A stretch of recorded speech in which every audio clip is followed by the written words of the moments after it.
Feira Hoje Podcast. Bom dia, boa tarde, boa noite a você que está ligado aí no nosso Feira Hoje Podcast.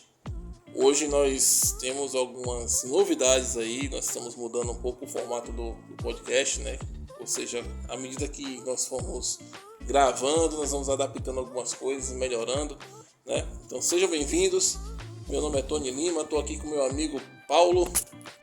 Olá, eu sou Paulo e estaremos hoje aqui falando sobre algumas novidades da cidade sobre o famoso e polêmico anel de contorno de Feira de Santana.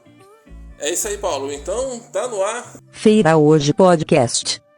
Beleza, pessoal, nós temos hoje como tema principal do nosso podcast uma avenida que nós temos aqui na cidade bastante importante, que é o Anel de Contorno, né, Paulo? Exatamente, o anel de contorno, né, que tem uma importância gigantesca na economia de Feira de Santana, no crescimento da cidade, né, e do próprio estado da Bahia. E é uma avenida, né, a Avenida Eduardo Frois da Mota, também BR-324, também BR-116, é muito famosa, muito utilizada e também muito polêmica. É verdade, o Anel de Contorno, realmente ele é muito movimentado, né? Nós temos um fluxo muito intenso de carretas, de ônibus e veículos também de passeio. É uma avenida que ela também tem alguns trechos que são perigosos, né? Nós já tivemos a infelicidade de ter muitas mortes aqui na avenida, né? Por algum motivo, né? Mas ela está aí, está passando por uma ampliação, né? Já é a segunda fase de duplicação, né? Ou seja, já está no segundo trecho. É uma avenida que tem 22 quilômetros. Ela foi construída ou inaugurada na década de 70. Então é uma avenida que já tem em torno de 53 anos, né? Então ninguém imaginaria que o Anel de Contorno fosse cinquentão, hein? Exatamente, e na época Feira de Santana não era tão grande como hoje, então todo o círculo do anel de contorno ficava fora da cidade e ninguém imaginava, né, que a cidade cresceria tanto para além do contorno. Inclusive, na época foi assim, quando o contorno, o círculo não era completo ainda, tinha algumas partes que já estavam prontas, o trecho ali, principalmente o trecho norte. Quando construíram a cidade nova, no final ali da década de 60, né, que era quando foi inaugurado, era o conjunto Feira 1 e Feira 2, as pessoas achavam um absurdo aquele conjunto habitacional ali fora do contorno, achavam extremamente longe, achavam um fim de mundo. Aí hoje a cidade nova é como se fosse um centro de cidade, é um dos bairros mais bem localizados de Feira de Santana. Realmente, Paulo, a Cidade Nova, já tem o nome de Cidade Nova, era uma outra cidade na cidade de Feira de Santana, né? Exatamente. Você tinha que viajar para a Cidade Nova, né? Exatamente, era considerado um bairro muito distante, ele ficava fora da área urbana contínua. Então, assim, a Cidade Nova naquela época era como se fosse o Viveiros hoje, aquele lugar isolado ali, separado da área urbana, o acesso não era muito fácil. Então, assim, era assim que a população de 50, 55 anos atrás enxergava a Cidade Nova, né? E o interessante é que nessa época, o Anel de Contorno, na década de 70, quando ele foi inaugurado, a cidade de Feira de Santana, você sabe quantos habitantes tinha? Eu arrisco aí pouco mais de 150 mil habitantes. 137 mil habitantes. Olha só, era mais ou menos do tamanho de Alagoinhas hoje, um pouco menor que Alagoinhas. Exatamente, ou seja, a cidade realmente ela ficava dentro do Anel de Contorno e aquela visão, né, dos empreiteiros, dos engenheiros, dos projetistas que projetaram o anel não tinha aquela visão de que Feira de Santana fosse ultrapassar as margens, ou seja, fosse transbordar, né, além das margens do Anel de Contorno, cara. É verdade. E após a Cidade Nova, né, aí começou todo aquele processo de construção fora do contorno. Até porque na década de 70 impulsionado ali pelo Centro Industrial do Subaé, pela UFES, e pelos os projetos ali de conjuntos habitacionais da URBS, a cidade começou a crescer muito em população.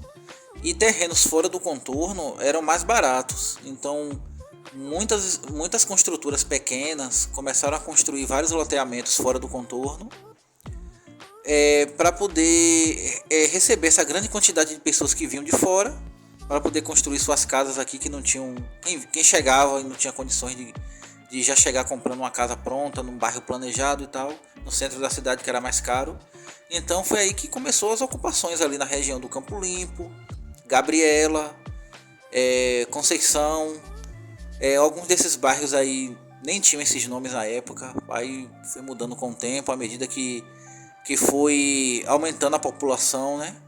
Isso é interessante, né? A gente vê essa mudança até mesmo na própria estrutura do bairro Cidade Nova, né? Que antes era o conjunto Feira 1, Feira 2, que foi, se eu não me engano, o primeiro conjunto habitacional a ser construído no interior da Bahia, né? Eu não tenho essa certeza de ser o primeiro conjunto do interior da Bahia, mas foi o primeiro aqui de Feira, e na Bahia, do interior da Bahia, foi um dos primeiros, isso é certeza. Foi um dos primeiros projetos aí da URBS para organizar, né, o povoamento do interior da Bahia. Que o Brasil naquela época passava por um processo de urbanização muito forte, então era um fluxo muito grande do campo para a cidade, né, o êxodo rural. Então era necessário construir esses conjuntos populares para poder receber essa população. E Feira construiu 10 conjuntos da URBS. Outros não eram da URBS, mas seguiam o mesmo padrão ali de ruas e caminhos entre 1969 e 1995. O Feira 7 foi o último conjunto aí nesse padrão. É interessante, dá até um podcast, né? Falar sobre esses... É verdade. Essa série, né, rapaz? É uma série aí, a série Feira... O Feira 1, Feira 2 já não existe mais a nomenclatura, mas o Feira 4 tá aí, né? Nós temos o Feira 5, Feira 6, Feira 7, Feira 9 e Feira 10. E o Feira 8 é bastante associado aí ao conjunto Viveiros. E o Feira 3 é hoje o João Mafa. Pois é, meu amigo. Uma coisa interessante também a respeito do anel de contorno é que essa nomenclatura anel de contorno, na verdade, é um apelido, né? A avenida ela tem um nome, ela se chama Avenida Eduardo Frois da Mota, né? Que foi uma pessoa muito importante aqui na cidade, né? Inclusive ele é filho do coronel, né? Agostinho Frois da Mota, né? Que foi a pessoa que ergueu aquele casarão belíssimo ali na Praça Frois da Mota. Exatamente. E aquele casarão ali que tem uma arquitetura lindíssima, né? Detalhes assim incríveis. É um dos últimos sobreviventes dessa onda de demolições que acontece na cidade. Infelizmente, uma série de casarões até mais bonitos que aquele foram demolidos, e ele é um dos últimos sobreviventes, né? Ali no meio ali bem no centro da cidade, no miolo da cidade. É verdade. E aí nós temos, né, a Avenida Eduardo Frois da Mota. É uma avenida que hoje ela tem 22 quilômetros, né? Então, se fosse considerar pelo seu formato circular, né, se fosse considerar uma rotatória, né, Paulo? Exatamente. O anel de contorno de Feira é como se fosse a maior rotatória do mundo. É uma ideia interessante aí que colocaria a Feira no Guinness Book. E seria muito difícil Feira ser superada, né? O contorno ser superado como rotatória. A maior rotatória do mundo fica, se não me engano, na Ásia. É um país do Sudeste Asiático. Eu não tenho aquela certeza, mas eu acho que é a Tailândia. E tem cerca de 3 quilômetros. Então, assim, a diferença de 3 km para 22 km é gigantesca. Então, Feira tem, de fato, a maior rotatória do mundo. É um anel circular onde várias rodovias e avenidas se encontram para poder unificar o trânsito ali.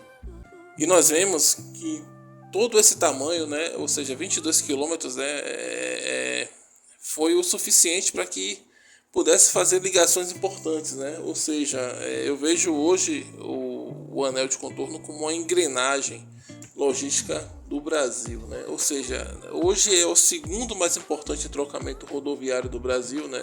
Ficando apenas atrás de São Paulo em sua importância, porque o anel de contorno ele faz a ligação basicamente entre as regiões Nordeste com o Sudeste e Sul e também com a região Centro-Oeste, né? Exatamente. Então, como o Brasil é mais aquele país de norte a sul, então o fluxo é sempre norte a sul. Os Estados Unidos é um país horizontal, então o fluxo é leste a oeste. Então, essa ligação Nordeste, Sudeste, Sul, Centro-Oeste, Feira de Santana é a passagem quase que obrigatória para quem utiliza o transporte rodoviário. Então, é uma quantidade gigantesca de caminhões com placas de todo o Brasil passando diariamente por Feira de Santana. Fora ônibus de viagem, ônibus de fretamento, pessoas que viajam com carro particular, todos passam por Feira de Santana. E o anel de contorno, né, é o centro ali, todos passam pelo anel de contorno, independentemente da rodovia que vier, exceto a 101, que a 101, quem for seguir a 101 só passa por Feira pelo distrito de Humildes. Fora a BR-101, quem pegar a 116 obrigatoriamente passa por Feira de Santana. O interessante é que a 101 fica até pertinho, são 19 quilômetros apenas, né? Então fica bem pertinho. Mais interessante também é que pelo anel de contorno você tem aí a rodovia Santos Dumont, né? Que é conhecida como Rio Bahia, que é a BR-116 Sul. E também você tem o início da BR-116 Norte. Olha como se divide a BR-116 justamente aqui no anel de contorno. Exatamente. E a BR-116 Norte, ela tem uma curiosidade interessante.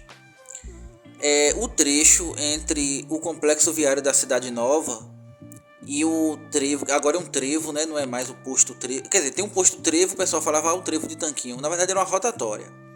Aí hoje com a duplicação eles eliminaram a rotatória e construíram um trevo de verdade, um trevo de 4 folhas, 4 alças ali. E nesse trecho aí, a BR-116, ela divide a identidade dela com a BR-324. Tanto é que nos mapas, sempre a plaquinha da BR-116 e BR-324 estão sempre uma seguindo a outra. Então é um trecho ali que é dividido, são duas rodovias no caso. Aí depois a BR-324 segue para Tanquinho e Riachão, sozinha, e a 116 segue sentido lá Pernambuco e Ceará. E do lado sul, ela começa ali no trevo do Vila Olímpia, do antigo Pousado da Feira, que é a rodovia Rio Bahia, que é justamente entre Feira de Santana e a cidade do Rio de Janeiro. É interessante. E uma coisa também, uma curiosidade, é que você tem também a ligação com a BR-324. E o mais interessante é que se você segue por dentro da cidade, pela 116, você acaba caindo na 324, né? Isso.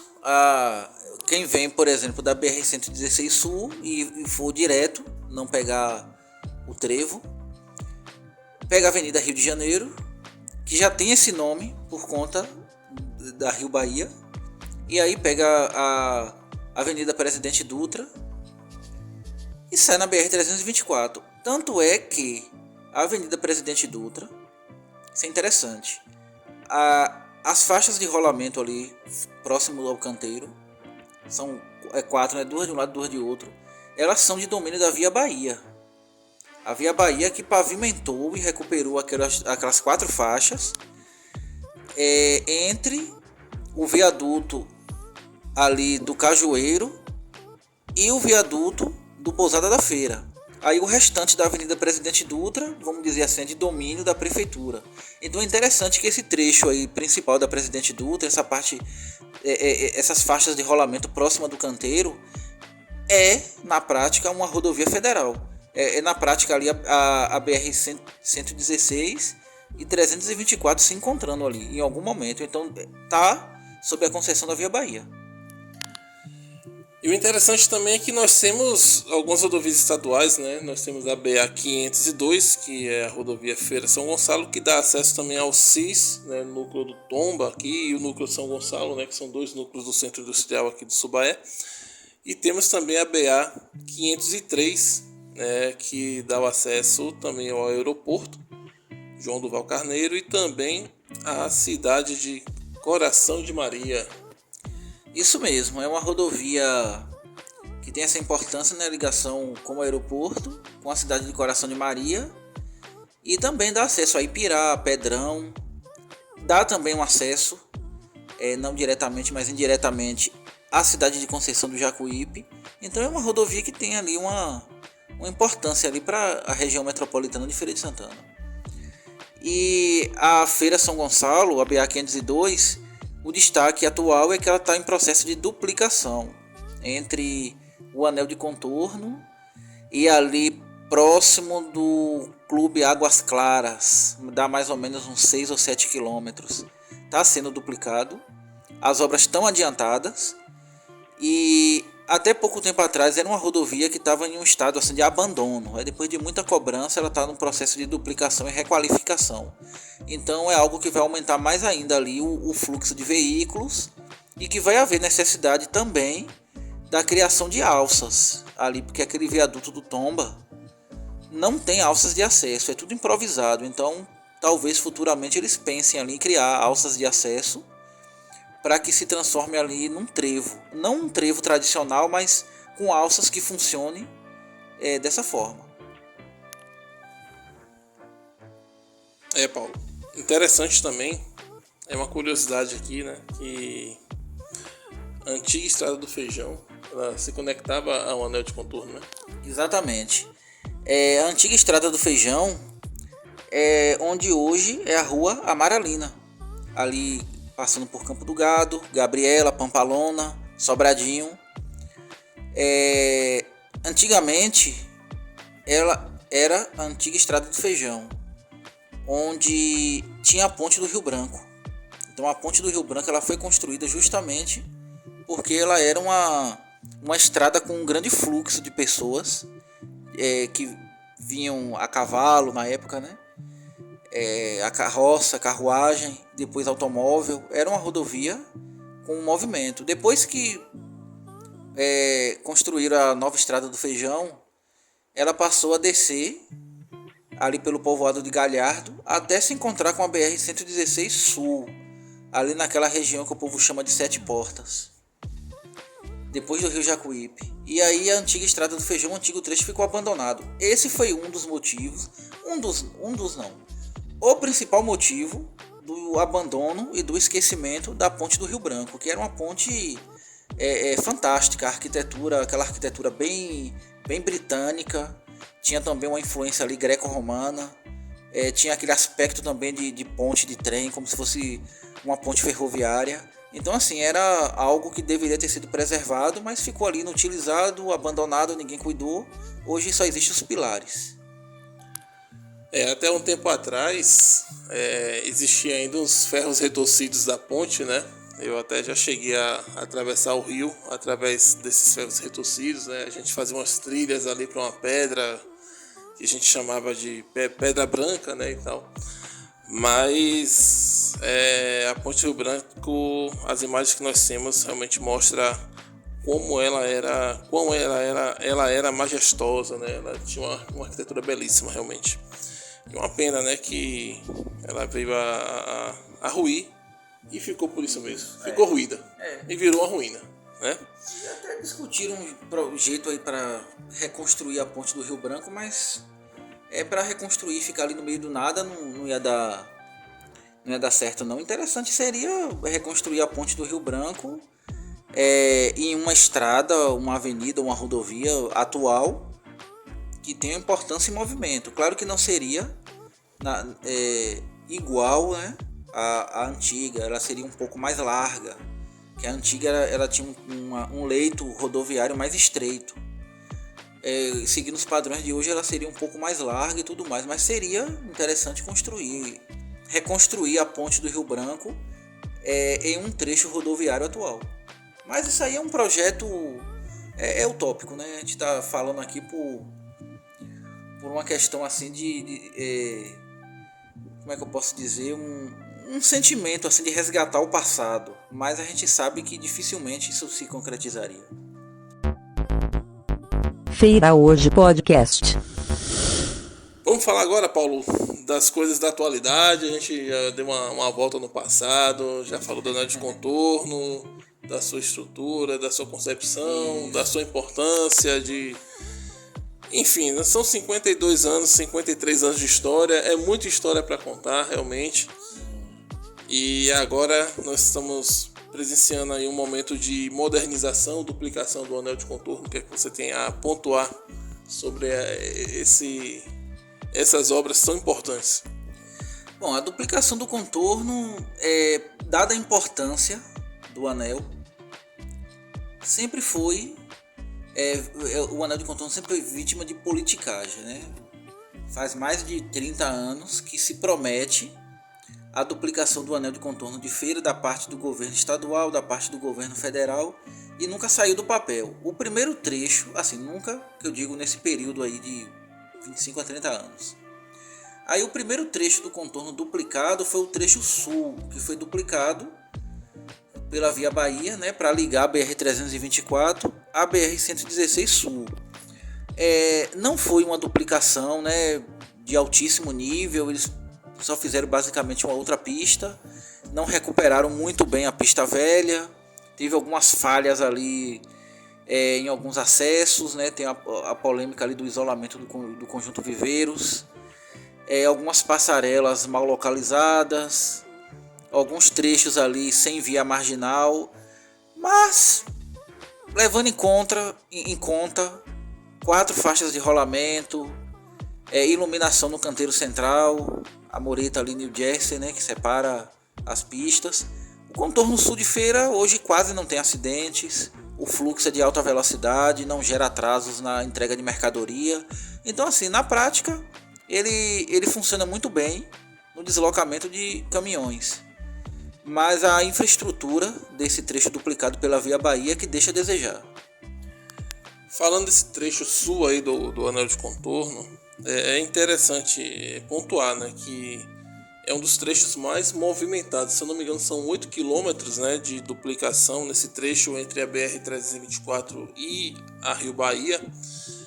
E eu te falo uma coisa, nos horários de pico o negócio fica estreito, meu amigo, porque é muito congestionamento. Recentemente eu fui a Salvador no horário de 8 da manhã, 8h30 por aí, e eu presenciei um engarrafamento. Eu até filmei, né? Peguei algumas imagens, que ele se estendia até o viaduto da Noite Cerqueira. Isso por quê? Porque você tem uma pista dupla ali, a 324, né, com 2 faixas cada uma de rolamento, e quando chega no entrocamento ele acaba funilando para uma alça simples, uma pista simples. Então você tem aquela movimentação dos veículos pesados, das carretas, que tem que reduzir, né, e tem que subir devagar por conta do peso. Tem a questão de quando chega na pista, quando a alça dá o acesso para o anel de contorno, o motorista ele tem que parar e esperar o movimento dos carros para poder avançar e entrar na pista, né? Embora tenha uma pista de aceleração, mas ela também é usada como desaceleração, porque tem a outra alça de quem está dentro do contorno e vai sair para pegar a 324. Então e todo esse processo gera um congestionamento terrível, né? E aí a gente até estava discutindo, estava até falando e pensando, cara, ali caberia uma alça no perfil da que foi construída ali no viaduto da Cidade Nova, na interseção ali da BR-116 Norte com o anel de contorno no sentido a BR-324. Por quê? Porque o motorista ele viria na 324, né? Pegaria essa alça de acesso direto, ou seja, um viaduto em curva para a esquerda, e ele iria sair ali mais ou menos próximo ao hospital, ou à UPA, ou à policlínica, né? E isso facilitaria bastante, né, essa questão da movimentação, reduziria o tempo de espera, acabaria com o congestionamento, que a gente, pelo menos eu não tenho um registro assim, de ter congestionamento nesse sentido da via da BR-116 para quem vai pegar o contorno. É bem tranquilo, né? Os veículos pesados eles passam tranquilamente ali pelo viaduto. E aí, posteriormente, quando esse veículo chegar na região da BR-116 Sul, né, da Rio Bahia, né, nós temos também outro problema bem parecido, que é o congestionamento, porque acontece justamente a mesma coisa, né? O veículo está ali no anel de contorno, ele precisa pegar a alça de acesso para a BR-116 Sul, mas é uma alça simples, onde vem uma pista duplicada, então afunila de novo, né? Então, eu acho que uma sugestão que ficaria seria a construção de uma outra alça no mesmo perfil, né? Um viaduto curvado à esquerda, onde ele sairia do anel de contorno, passaria por cima do viaduto ali da Rio Bahia e faria a ligação ali próximo aos Três Riachos ali, onde já tem de fato aquela ligação para quem sai do contorno, né? Tem aquela alça para quem vem do Sobradinho, sentido a ponte do Rio Jacuípe, por exemplo, né? Ele poderia sair por ali, né? E, enfim, né? Enlarguecer mais aquelas pistas ali, como eles fazem, né? Enlarguecem quando é para fazer pedágio, né? Eles poderiam enlarguecer o trecho, né? Colocar mais faixa e depois afunilando e morrendo em duas lá, próximo à ponte, né? Então é isso, são dois trechos bem sensíveis, né? Dentro do contorno, no meu modo de ver.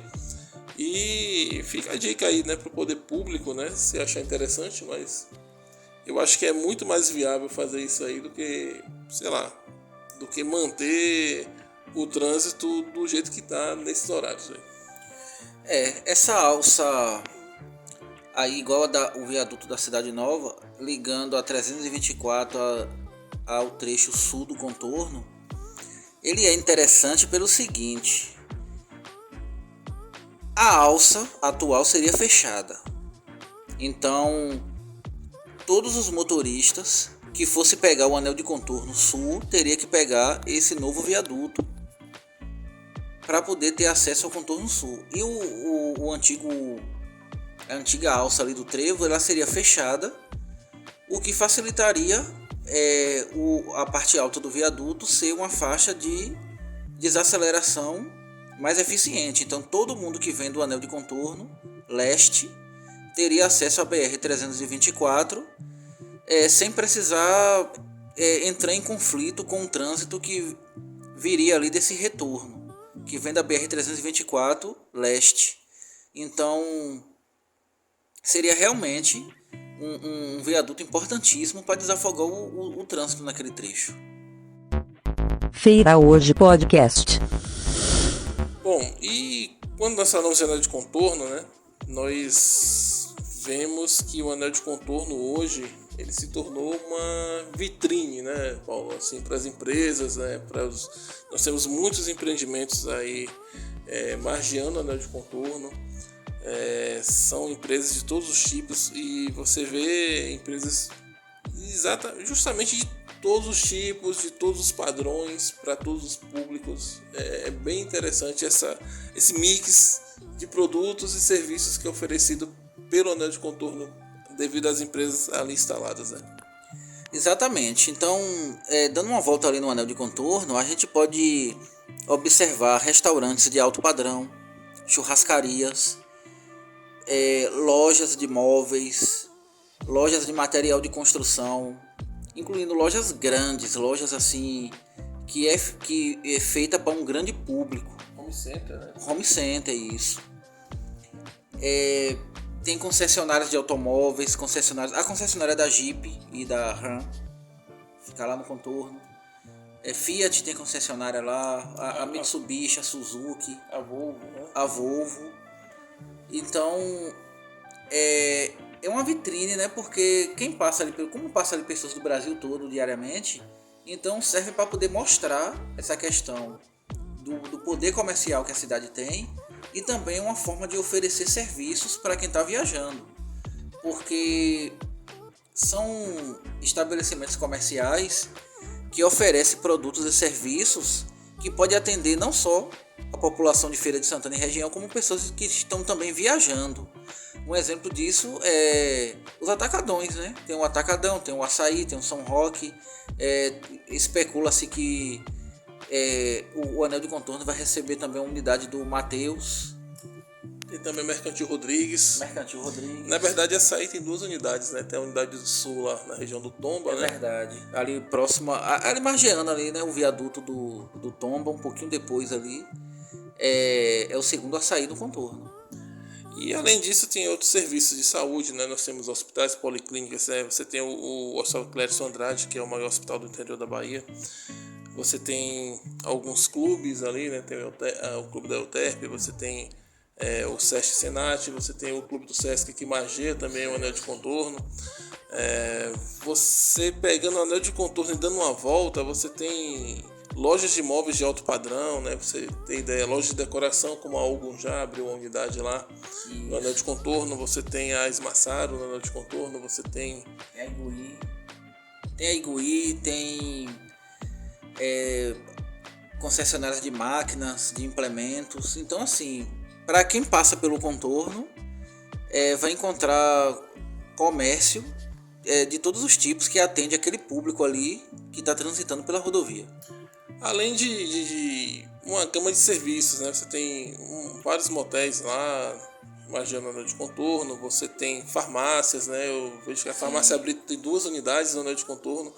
E uma coisa interessante, que eu já vi carretas estacionando ali na região do Feira 5 para comprar naquela loja, aquela farmácia lá do Feira 5, da farmácia Brito ali, né?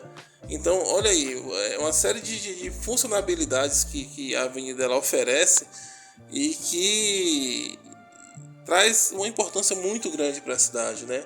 Sem falar do fluxo de oficinas de veículos pesados, rapaz. É interessante porque essas oficinas de veículos pesados, porque a gente sabe que a manutenção de um caminhão é caríssima. Nem se compara com a manutenção de um automóvel. E, por incrível que pareça, as oficinas, né, as casas especializadas aqui em Feira de Santana, principalmente no Anel de Contorno, para a manutenção desses caminhões de diversas marcas, aqui em Feira tem preços muito acessíveis para o padrão, além da disponibilidade de peças, né, peças de acabamento e também peças mecânicas. Então, tem muita gente, bastante pessoas que viajam, caminhoneiros autônomos, principalmente os autônomos, porque os de empresa não, que eles já têm aquele local exclusivo, mas os autônomos, muitos, até de outros estados, durante a viagem preferem fazer a manutenção aqui em Feira de Santana, justamente por essa facilidade e essa disponibilidade de peças e acessórios para os caminhões. E magiando o Anel de Contorno, se a pessoa estiver estressada, ela pode dar uma paradinha ali no Parque da Lagoa Grande, né? Ver o jacaré. É verdade, aquele parque ali que as obras nunca terminam, né? Ele deveria receber esse apelido, o parque que as obras nunca terminarão. Mas enfim, é uma vitrine ali para a cidade também, é um cartão postal, né? Quando você passa pelo contorno e você vê ali a lagoa, você vê o espelho d'água em primeiro plano, você vê uma área verde ali em volta que está se desenvolvendo, você vê a linha de prédios no horizonte, né, do bairro Santa Mônica e Ponto Central. Então, para quem passa ali, tem uma visão ampla da cidade, assim, não tão ampla porque a cidade é bastante plana, mas tem uma visão assim do perfil da cidade. É isso, gente. Então, Anel de Contorno, a gente fez essa resenha aí para falar um pouco sobre a importância, né? É um vetor de desenvolvimento aqui para a cidade de Feira de Santana, né? Tá passando agora por um momento de duplicação, finalmente, né? Nós esquecemos de salientar também que tem alguns serviços educacionais ali também, magiando Anel de Contorno. Nós temos o Senai, né? E algumas escolas, enfim, cara, é um mundo de mix de produtos e serviços. Eu até ouso a dizer que o faturamento das empresas magiadas no Anel de Contorno supera o faturamento do comércio de muitas cidades do Brasil.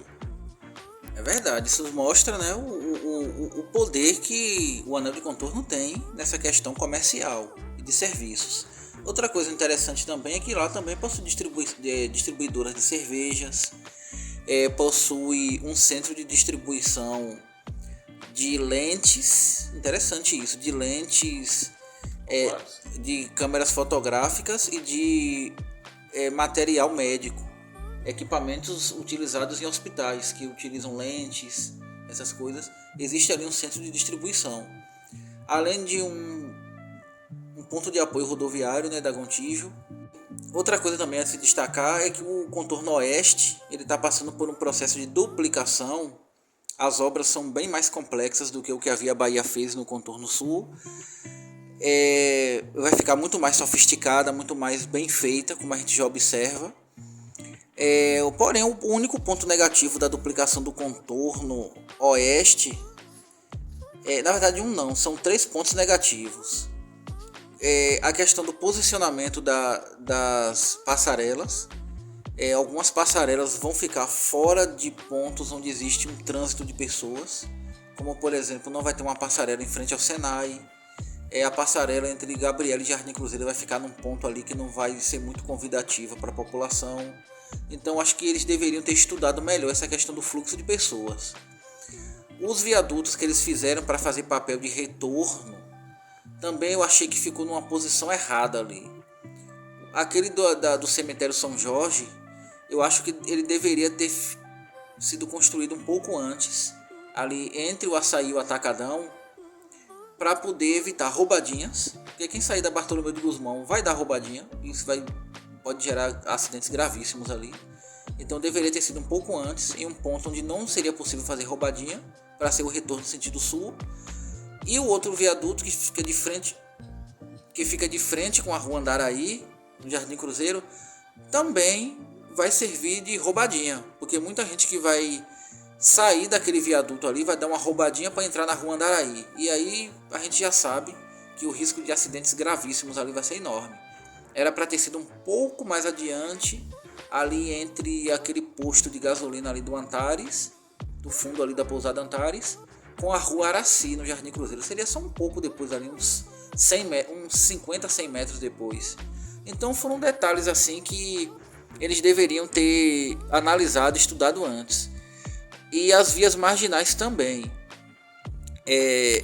As vias marginais, o DENIT está cometendo um erro gravíssimo, que foi assim, construir os passeios de pedestres sem dar espaço para estacionamento. Então fica 2 faixas de rolamento sem faixa de estacionamento, mesmo tendo uma área de sobra para isso.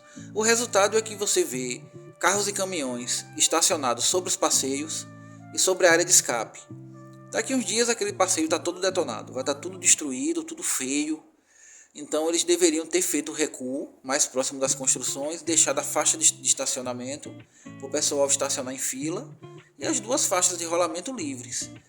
Então a falta de uma faixa de estacionamento nessa duplicação do contorno é algo que vai gerar ali transtornos futuros, porque onde o pessoal não conseguir subir o passeio para colocar o carro em cima, eles vão estacionar em fila ao longo do meio-fio e vai reduzir de 2 para 1 faixa de rolamento. Vai ficar meio que afunilado, principalmente nessas regiões onde tem um movimento grande de oficinas, de alguns serviços ali, principalmente esses serviços ligados a automóvel, a tendência vai ser essa mesma aí. Agora no Feira Hoje Podcast é hora do giro pelo interior da Bahia. Então, o que está rolando no interior, né? Nós temos a informação que a TIM, ela está ampliando a sua presença com 8 novas lojas no Nordeste. E na Bahia nós temos aí, 4 cidades recebendo lojas da TIM, velho. Barreiras, Alagoinhas, Eunápolis, Conceição do Coité. O interessante dessas aí é Conceição do Coité, que está na região aqui de Feira de Santana. E é uma cidade que vem crescendo bastante, principalmente no comércio. Coité tem uma cidade que ele tem um comércio invejável para cidades do porte dela, viu? E além de ter um comércio forte, o comércio de Coité tem um mix assim que você encontra tudo lá. É verdade, é a primeira vez que eu estive em Conceição do Coité, tem mais de 10 anos isso. Aquela avenida principal ali tem uma concentração de lojas e serviços. Lojas de grande porte, que parece que você estava numa avenida do centro de feira. Assim, quando eu vi a primeira vez, eu falei, rapaz, isso aqui parece a Senhor dos Passos em feira. Muitas lojas grandes, eu me lembro que a Mersan de lá era maior do que as que tinha em feira na época. Então assim, hoje tem lojas americanas lá, tem uma série de lojas de marcas conhecidas. É uma avenida principal com um comércio muito forte.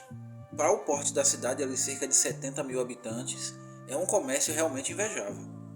E como a gente falou em Barreiras, né, com a nova loja da TIM, né, além dessas outras 3 cidades da Bahia onde está recebendo novas lojas da TIM, nós temos na região de Barreiras Luiz Eduardo Magalhães, que está recebendo aí a primeira unidade do interior do estado da Havana, cara. Uma loja de chocolates semelhante a Cacau Show. Ela é conhecida por ter ali o seu requinte, o seu padrão ali elevado. Então é um investimento muito importante aí para o interior da Bahia. É uma excelente aquisição aí para Luiz Eduardo Magalhães, viu?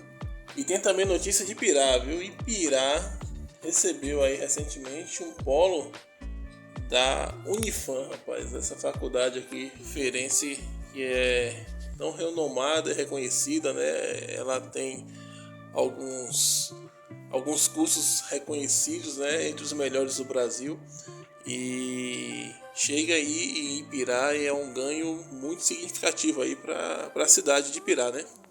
Exatamente. Ipirá, que é uma cidade que vem crescendo bastante, e receber uma unidade da FAM é algo que vai alavancar ali o desenvolvimento de Ipirá, né? Na formação superior e de mão de obra qualificada. Feira Hoje Podcast. Outra novidade interessantíssima para o estado da Bahia é o polo têxtil de Vitória da Conquista. Vamos falar o futuro polo têxtil, né? Que já foi acertado que será construído lá. E é interessante que um polo têxtil ele atrai milhares de pessoas para compra, né, de tecidos, de roupas e tudo mais. E aqui na Bahia, aqui em Feira de Santana, por exemplo, pessoas que trabalham com roupas costumam comprar na região de Caruaru, em Pernambuco, e aquelas cidades ali na região de Caruaru, que é uma região que é um polo têxtil gigantesco.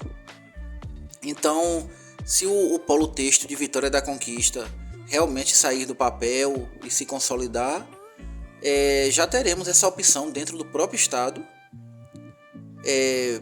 substituindo aí o estado de Pernambuco. Então a Bahia já terá seu próprio polo têxtil de grande porte, sem precisar ter que ir para outro estado. Sem falar que o polo têxtil de Vitória da Conquista vai também atrair muita gente de Minas Gerais e do Espírito Santo, pela questão da proximidade geográfica. Vitória da Conquista, que é uma cidade importantíssima aqui da Bahia, né? Assim como Feira de Santana. Algumas pessoas costumam comparar, né? Eu não entendo porque as pessoas costumam às vezes querer comparar Vitória da Conquista com Feira de Santana e também Feira de Santana com Salvador. Eu não entendo a lógica. Não faz o menor sentido, não. São cidades, não faz o menor sentido a comparação, porque são cidades assim de tamanhos e características diferentes. Claro que a diferença de Feira para Conquista é menor que de Feira para Salvador. E Vitória da Conquista tem algumas características que lembra a Feira de Santana, mas de modo geral são duas cidades diferentes, tamanhos diferentes, tem uma dinâmica diferente, então não tem como comparar. Eu acho que a comparação é por puro bairrismo mesmo. E a comparação entre Feira e Salvador é mais absurda ainda, né? Porque a diferença de tamanho é muito maior, e também pelo fato de ser a capital da Bahia. Então a questão da infraestrutura também, Salvador recebe muito mais atenção. Então eu acho que não é legal essa comparação entre as cidades. É isso, e de Vitória da Conquista vamos dar um pulo agora lá em Bom Jesus da Lapa, onde nós temos aí pelo menos a promessa da construção de uma unidade do Atacadão Mineiro. O Atacadão Mineiro, que tem uma grande tradição, chega aí para se tornar, né, mais um grande investimento aí para o interior do estado da Bahia. E essa proximidade geográfica atrai também outras lojas e outros tipos de serviços do estado de Minas Gerais para aquela região ali sudoeste. Então é bem interessante esse investimento. E Bom Jesus da Lapa, que é uma cidade que ela tem um potencial turístico muito grande, né? Ela tem a questão do turismo religioso, né? E recentemente Bom Jesus da Lapa teve um novo aeroporto construído, né, do zero, ou seja, o aeroporto antigo ele era saturado, né, a pista era pequena e tal, então foi construído um novo aeroporto em Bom Jesus da Lapa e foi inaugurado recentemente, tem menos de um mês isso, tem pouco tempo, e recentemente agora na última semana tivemos o anúncio por parte da Passaredo ou da Voipaz de um voo com 5 frequências semanais entre Salvador e Bom Jesus da Lapa. E assim, parabéns, né, para Bom Jesus da Lapa, uma cidade que tem um potencial turístico gigantesco. Mas aí a gente pensa um pouco, né, e o aeroporto de Feira de Santana, nada. Apesar da melhoria que aconteceu no terminal de passageiros, a gente vê que não tem uma vontade, um interesse de ampliar os voos, porque assim, quando a gente fala em ampliar voos, o pessoal já fala, mas tinha que ampliar a pista, tinha que aumentar a área de desapropriação. Não tem necessidade disso, porque com menos estrutura, tinha voos com jato da Embraer diário para Campinas. Aí agora não pode com o ATR-75, com o ATR-72, que é um avião que tem condições de decolar e pousar no aeroporto de Feira de Santana tranquilamente, sem precisar ter que ampliar a pista, ampliar a área de desapropriação nem nada. E poderíamos, né, ter voos aí diários para São Paulo, Rio de Janeiro, Fortaleza, Brasília, além de Salvador. Mas enfim, questões políticas aí é coisa para um outro episódio. Feira Hoje Podcast. Paulo, vamos sair agora de Bom Jesus da Lapa e vamos para a região norte da Bahia. Por quê, né? Porque o maior projeto eólico do Brasil está sendo desenvolvido justamente no norte da Bahia. E esse projeto ele recebeu a licença ambiental, né? É um projeto de energia eólica e solar, um projeto híbrido, né? E é considerado o maior projeto do Brasil nessa característica dessa natureza, né? E é conhecido, né, como Complexo Manacá. Ele está sendo desenvolvido pela empresa Quinto Energy, né? E essa semana, por receber a licença ambiental, eles vão poder agora ir adiante com o processo, né, de construção. E é uma coisa gigantesca. Para você ter ideia, esse projeto ele abrange 3 municípios da Bahia, né? Que é o município de Campo Formoso, Jaguarari e Juazeiro, né? Conhecido como Gigante Manacá. Ele tem 4,4 gigawatts de capacidade instalada e mais de 500 aerogeradores e 1,5 milhão de painéis fotovoltaicos que serão distribuídos em uma área de mais de 50 mil hectares. Rapaz, imagina aí, meu amigo. Imagina o tamanho disso aí. 500 aerogeradores, meu amigo. É gigantesco. É projeto, assim, pensando realmente no futuro. É algo, assim, impressionante a dimensão desse projeto e a importância que terá para o estado da Bahia na geração de energia e na própria infraestrutura. O mais interessante é que é energia limpa, né? Você vê aí 500 aerogeradores e 1,5 milhão de painéis fotovoltaicos. Rapaz, deve ser lindo demais, né? Deve ser quando tiver pronto aí vai ser um espetáculo. Coisa semelhante a isso aí eu já vi no estado da Califórnia, nos Estados Unidos. Mas aqui no Brasil, América do Sul, nunca vi algo assim dessa dimensão. É realmente impressionante.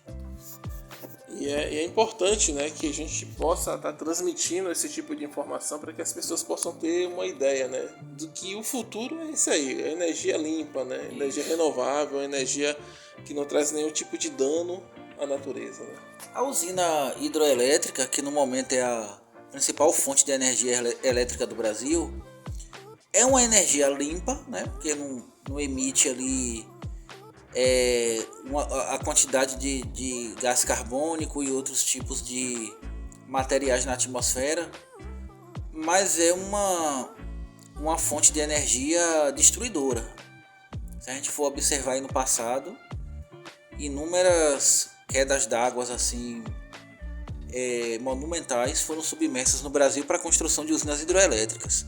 Eu não digo que a construção foi errada, porque o Brasil realmente precisava de energia e continua precisando. Mas eu acho que poderiam ter pensado em lugares assim que teriam o mesmo potencial e que preservasse essas quedas d'água, né? Como Itaipu, que por tanto tempo foi a maior usina hidrelétrica do mundo, hoje é a segunda, mas ainda é a maior das Américas, submergiu o Salto de Sete Quedas, que era a maior queda d'água do mundo. Então foi uma perda turística gigantesca para o Brasil e também para a natureza, né? Porque é algo que nunca mais será recuperado. Então a energia eólica, a energia solar, são fontes de energia que não agridem o meio ambiente. A usina hidrelétrica ela não polui, porém ela cobre áreas enormes com um lago artificial. Eu lembrei da cidade de Canudos, né? Sim. Mas é uma notícia muito importante, é bem interessante, um ganho sem precedentes aí para as cidades de Jaguarari, Campo Formoso e Juazeiro. Feira Hoje Podcast. Meu amigo Paulo, agora a gente vai dar uma chegadinha na cidade de Alagoinhas, né? Ou seja, tem um projeto que foi aprovado na Assembleia Legislativa da Bahia que concede a Alagoinhas o título de capital estadual da cerveja com direito a festival anual. Ou seja, nós vamos ter uma Oktoberfest, né, em Alagoinhas, ou seja, excelente notícia para Alagoinhas, excelente notícia para a cultura da Bahia, do interior da Bahia, e parece que, pelo que eu li, vai ser algo que vai estar no calendário festivo da Bahia, então todo ano vai começar a acontecer e parece que já começa agora esse ano, viu? Isso é muito bom. Esse festival vai ser muito importante para o turismo da cidade de Alagoinhas. Vai ser importante também para a Feira de Santana, que Alagoinhas está inserida na região de feira, então vai haver um fluxo de pessoas aqui, seja rodoviário, seja pelo aeroporto de feira, para ter acesso a Alagoinhas.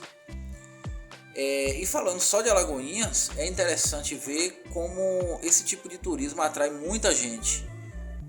A Oktoberfest de Blumenau, em Santa Catarina, atrai turistas de vários países, né? É a maior Oktoberfest fora da Alemanha. Então, aqui na Bahia, tendo um evento desse tipo, é muito bom. Outra coisa interessante é que a água de Alagoinhas é considerada uma das melhores do mundo. Não a melhor, mas uma das melhores do mundo. Então Alagoinhas tem essa vantagem na produção de bebidas e poderia até mesmo, se tivesse mais incentivos do governo e tivesse uma melhor infraestrutura, atrair mais empresas, mais nomes da cervejaria mundial, de refrigerantes, de suco, de vários tipos de bebida, e tornar Alagoinhas, né, uma espécie de centro produtor de bebidas do Brasil. É possível, sim, não é nada, não é um sonho, é algo que, se fosse colocado em prática, levado a sério pelo governo, dando incentivos, melhorando a infraestrutura, é lógico que isso daria certo. Feira Hoje Podcast. Paulo, e essa onda de energia renovável, ela continua se expandindo aqui na Bahia, né? Nós temos aí a Trinity Energias Renováveis, ela está projetando aí uma expansão para mais 5 cidades baianas, né? A Trinity, ela produz energia fotovoltaica, né? E ela está aí com um investimento aí de aproximadamente 300 milhões de reais, né, para fazer alguns investimentos até o ano que vem, né? E entre esses investimentos, né, são contempladas as cidades baianas de Lagedão, Ibotirama, Irecê, Aracatu e Morro do Chapéu, né? Isso é uma notícia bem interessante, né? Nós citamos agora há pouco algumas outras cidades baianas, né? Dentro desse leque, né, de energias renováveis, né? E aí nós vemos agora mais 5 cidades aí que vão fazer parte, né, desse leque aí de transformação da energia do Brasil, né? Desse jeito aí que a coisa tá indo aqui para a Bahia, eu acho que logo a Bahia vai ser líder aí na produção de energia limpa, viu? Muito bom mesmo. Só notícia boa, né, em relação a essa questão energética. Essas cidades, né, citadas ficam ali entre o Rio São Francisco e o centro ali do estado, na região da Chapada Diamantina. Então isso mostra, né, o potencial do estado da Bahia em relação à energia renovável, eólica e solar, né? É um estado quente, é um estado que tem um índice de insolação muito forte, então se aproveita muito a energia, né, do sol, a alta temperatura e os ventos, né, as correntes de ar aqui na Bahia circulam de uma forma que favorece a construção dessas torres eólicas. Antigamente tinha de Guanambi, né, que tinha aquele complexo. Agora diversas partes do estado já se descobriu o potencial para produzir energia eólica também. É muito bom. Vamos voltar para feira? Vamos voltar para feira. Então, aqui em feira essa semana nós temos de novidade aí a abertura da Alpha Fitness, né? Que é uma rede de academias, né? Ela tá abrindo aqui em feira 2 novas unidades, né? Recentemente ela abriu em Vitória da Conquista, né? 2 unidades, em Aracaju, Brasília. E agora ela tá chegando aqui em feira, ali na Rua São Domingos. E já tem a projeção da 2ª unidade ali na Artemia Pires, em um daqueles malls ali que temos ali na Artemia, né? Essa Alpha Fitness, ela chega, né, para competir aí com a BioHit, com a Smart Fit, né, aquela academia de padrão mais elevado. E ela tem um perfil assim bem sofisticado. É um investimento que é muito bem-vindo aqui na cidade. E a Artemia Pires, né, além disso, vai receber também mais mini shoppings, então já é uma coisa que caracteriza aquela avenida da cidade. E será essa academia Alpha será um grande investimento aqui. Show de bola, rapaz. É isso aí, rapaz. Feira Hoje Podcast trazendo aí o que está acontecendo aí de novidade aí. Essa semana nós temos também a presença da SKG Calçados, né? Essa loja que é uma rede paulista, né? Que tem mais de 30 lojas aí espalhadas no estado de São Paulo, Pará e Bahia, né? A SKG ela vem ocupando ali o espaço que era da loja Marisa ali na Avenida Senhor dos Passos, e vai ser uma loja gigante pelo tamanho da estrutura que a Marisa tinha. Vai ser uma senhora loja, hein, Paulo? Vai ser gigantesca. É bem provável que haja uma quantidade enorme de modelos, né? Uma variedade muito grande. E será interessante para poder competir não somente com o comércio, né, de rua de Feira de Santana, as lojas de calçados que já existem, né, como a Mersan, Jorsan, mas também competir com o comércio eletrônico, que vem tirando aí a clientela das lojas. Então, a loja física ela tem que apostar na variedade, ela tem que apostar no preço, ela tem que apostar em atendimento, para poder conseguir segurar o cliente. Então ela ocupa um lugar extremamente privilegiado ali do centro de feira, o núcleo central do comércio de feira, que é a Avenida Senhor dos Passos. Ocupa o lugar que era da Marisa. É uma marca que não era muito conhecida aqui na cidade, as pessoas não comentavam muito sobre a chegada dela, e surpreendeu. A SKG Calçados já está prestes a inaugurar. Feira Hoje Podcast. É isso, Paulo, beleza. E esse ramo aí calçadista aqui na cidade tá desenvolvendo, viu? Tá crescendo, né? Assim como a SKG. Essa semana também nós estamos recebendo também a Constance Calçados, né? Que é uma rede aí gigante do Brasil, é uma rede que tem uma quantidade de lojas expressiva, são mais de 200 lojas, se eu não me engano, São 240 lojas divididas em 19 estados brasileiros, ou seja, está presente em 19 estados e também no Distrito Federal. Essa rede ela chega aqui em Feira de Santana e também é mais uma promessa de sucesso, né? Exatamente, e é também a maior rede de self-choice do Brasil. Então é um investimento aí de peso, importantíssimo aqui para a cidade. E é uma estrutura também bastante robusta, né? Eles contam, além da tecnologia que eles vendem bastante coisa pela internet, né? Bastantes calçados, eles têm alguns números que são interessantes, né? Ou seja, é uma empresa que já tem 20 anos de mercado, é uma empresa que ela tem 3 centros de distribuição e ela também vende em média 2,5 milhões de pares de calçados aqui no Brasil por ano, velho. É um número gigantesco, realmente são números assim que mostra que é uma empresa de grande porte, de grande responsabilidade e que tem, né, um potencial para se consolidar aqui na cidade. Não é uma marca desconhecida, né? Às vezes a cidade recebe um investimento aí de uma marca que ninguém nunca ouviu falar, ouviu falar. E a Constância é uma marca gigantesca. Pode não ser tão conhecida aqui na Bahia, mas quando ela chega a investir no local, se faz todo aquele marketing para poder a população ter o conhecimento de que se trata de uma empresa de grande responsabilidade, porque vender 2,5 milhões de calçados por ano no Brasil é um número gigantesco. Então isso mostra que a empresa tem uma confiabilidade muito grande e também oferece produtos e serviços de qualidade. Realmente é um número bastante expressivo, né? Bom, nós temos aqui também a informação do Montana Grill. Montana Grill está começando a operar aí em breve no Boulevard Shopping.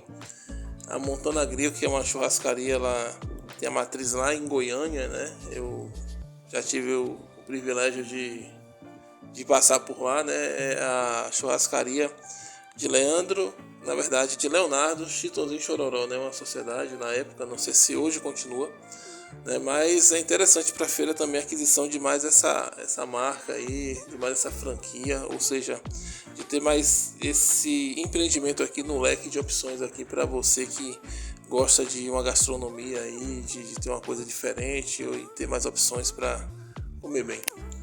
E o interessante disso é que o Shopping Boulevard vem se tornando cada vez mais um shopping assim mais de nicho, um shopping assim um pouco mais sofisticado, deixando de lado mais aquele comércio tradicional e focando mais nessa parte gastronômica.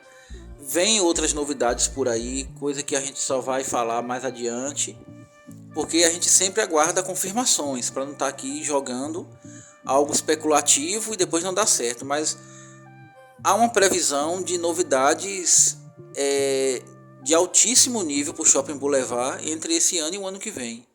Então é mais um investimento aí importante para a cidade, um nome de peso.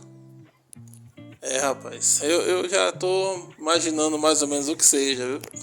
Mas é isso, né? E por falar em shopping, né? Vou falar aqui também do Shopping Avenida, que tá tendo uma operação nova aí em breve, né? Nós teremos aí uma unidade da Farmácia do Caruá, lá no Shopping Avenida. O Shopping Avenida ele é muito pequeno, mas ele oferece lojas e serviços muito interessantes. Por exemplo, tem um Burger King, a praça de alimentação tem opções boas de alimentação, assim, excelentes opções gastronômicas. Recebeu algumas lojas que era do antigo América Outlet, como a Apollo, né? A Apollo mantém o mesmo padrão que era do América Outlet. Tem o complexo de cinemas, que é muito bom, é muito superior ao complexo de cinemas do Shopping Boulevard. Tem a Academia BioHit. Então assim, o Shopping Avenida, apesar de ser pequeno, ele comporta ali um nicho de lojas, assim, um grupo de lojas equivalentes a um shopping center de grande porte. E pra quem não sabe, lá também você tem um parque de trampolim, rapaz, perto do Detroit lá. Ah, e tem o Detroit, né? A gente não pode deixar de mencionar o Detroit. É uma unidade gastronômica importantíssima aqui na cidade. É isso, né? E nós temos também de novidade em breve, já que a gente falou em farmácia, né? Nós temos a informação também de mais uma rede de farmácia que está adentrando aqui em Feira. Na verdade, ela já adentrou aqui em Feira, que é a Drogarias Hipereconômica. Ela está abrindo a terceira loja aqui na cidade, né? Ela já tem uma loja muito grande ali na Cidade Nova. Tem uma loja também na Praça da Morada das Árvores, uma excelente aquisição para o pessoal daquela região ali, porque é uma loja no padrão de shopping. Você olha assim, cara, uma loja de padrão de shopping, cara, no bairro ali, loja de rua. É uma loja que tem um mix muito rico, né, de tudo que você pensar, né, de termo, de perfumaria, de medicamento, e com aquele precinho. Por ser uma farmácia popular, né, ela tem um preço bom também, tem estacionamento fácil, e ela está abrindo a terceira unidade agora aqui em Feira de Santana, na Marechal Deodoro, em breve, tá bom? Recentemente essa rede ela inaugurou uma loja semana passada em Santo Antônio de Jesus, né? E para quem não conhece, é uma rede que tem lojas também em Salvador e Aracaju, né? Sergipe, algumas cidades de Sergipe. E é interessante ver Feira de Santana também e Santo Antônio de Jesus, né?